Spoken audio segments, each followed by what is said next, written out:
कल कब्रस्तान दी चुंड दे विच झाड़ियां दे हिक झुंड दे विच हिक कबर पोसीदा वेखी हा रोंदी माई रजीदा वेखी हा पई दुखड़े वैण करेंदी हा दुआं हत्थां नाल पटेंदी हा ओदे वैण ता जिगर चरेंदे हन नाले जिगर दा खून सड़ेंदे हन। ए मंजर वेख के सह ना सकियों अपनी मौज च रह ना सकियों। मैं पुछया मोड़ो समाई तो दर्दां नाल सताई तो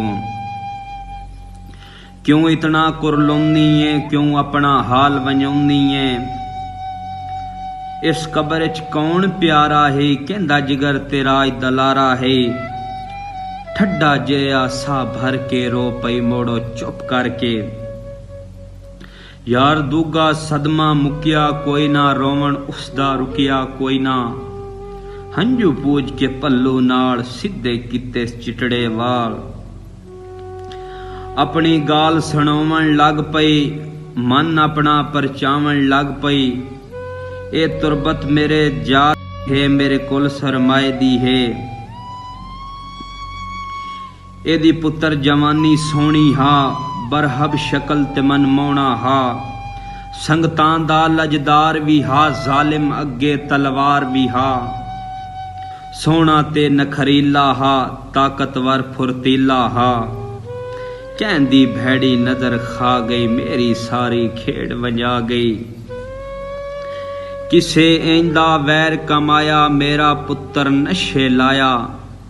नशा ऐंदा कैर वसा गया भरिया घर भी वेच वटा गया।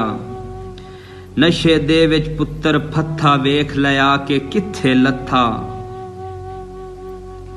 नशे दे विच पुत्र फत्था वेख लिया के किथे लथा।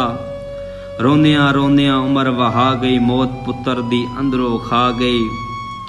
मेरे सिर ते हथ रख के माई मैथों आप कसम चवाई।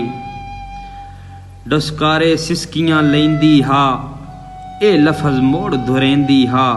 नशे जे या जहर ना पीवी शाला जाजी चेर ताई जीवी। शाला जाजी चेर ताई जीवी शाला जाजी चेर ताई जीवी।